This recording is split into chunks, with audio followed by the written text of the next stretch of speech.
America may be preparing for another war, but this time, no one is saying it out loud. There are no dramatic statements coming from the White House, no headlines openly using the word war. Everything appears calm, almost too calm, and that is precisely what makes what's happening so unsettling. In Washington, lights remain on deep into the night. Inside the Pentagon, the number of closed-door meetings is quietly increasing. In Congress, votes labeled as defense funding are passing with little public attention. The U.S. military is shifting troops and equipment across different parts of the world, small moves, carefully timed, deliberately understated. None of these actions seem extraordinary on their own, but when viewed together, they raise a troubling question. Is America being pulled into another war? And perhaps the more important question is this: how does it begin? Most people believe wars start suddenly. A surprise attack makes the headlines, harsh statements follow, and overnight the world changes. But modern wars rarely begin that way. Modern wars begin with silence. Words are chosen carefully, movements are kept small, and the public is prepared gradually, often without realizing it. What we are seeing in the United States today may be exactly that.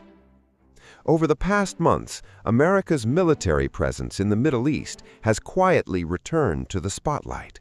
After years of rhetoric centered on withdrawal and restraint, Washington has begun reinforcing defense positions, repositioning air defense systems, and tightening military coordination with regional allies. Is this a strategic return or an unavoidable slide? The language used by American officials has shifted noticeably. Where once the focus was on stability, diplomacy, and balance, the emphasis is now on deterrence, readiness, and resolve.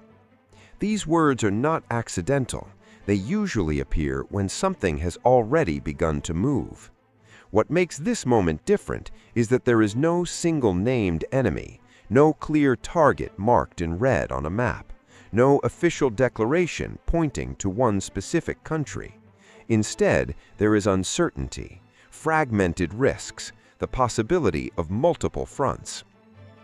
And that is exactly what worries Washington the most: an uncontrollable chain reaction. A small step taken in one region can provoke an unexpected response in another. When an ally's security is threatened, remaining passive is no longer an option for the United States, and that is where the pull begins.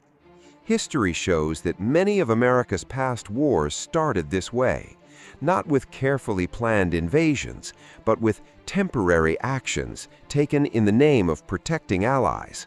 First, advisors were sent, then defensive units were deployed, then air support was provided, and eventually there was no way back. What is unfolding today looks uncomfortably familiar.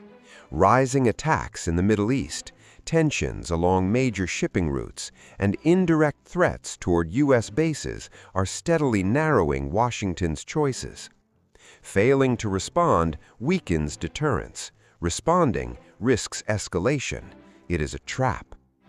The American public has not fully felt this shift yet. Domestic issues dominate the headlines: the economy, elections, internal political battles. The word war is deliberately kept in the background, but rising defense budgets, accelerated military production, and planning based on long-term scenarios reveal a reality far more serious than official statements suggest. One phrase in recent Pentagon reports stands out: multi-domain conflict potential. This refers to the possibility of crises unfolding simultaneously across multiple regions. These are not scenarios prepared during peacetime. They emerge when risk is no longer theoretical. America's allies are aware of this quiet preparation as well. Military coordination is increasing in Europe. Exercises are intensifying in the Asia-Pacific. Defense systems are being strengthened across the Middle East.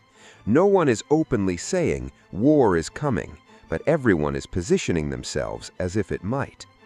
And here, a critical question emerges. If everyone is preparing, what exactly are they preparing for? Perhaps the most dangerous scenario of all is a war that no one truly wants, one that begins through miscalculations, misunderstandings, and forced responses. A radar lock, a misread movement, a retaliation that cannot be stopped in time.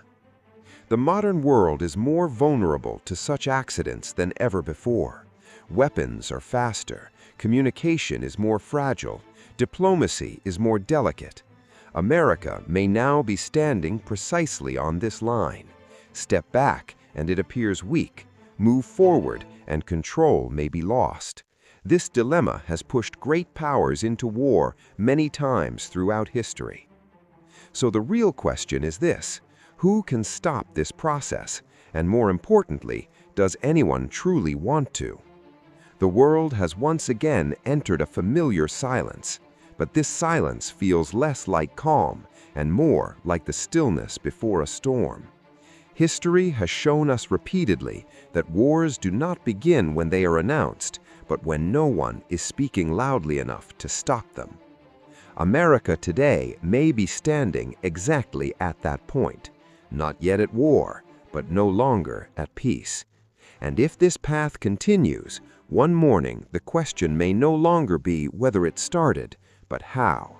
And the answer will be disturbingly familiar. Quietly.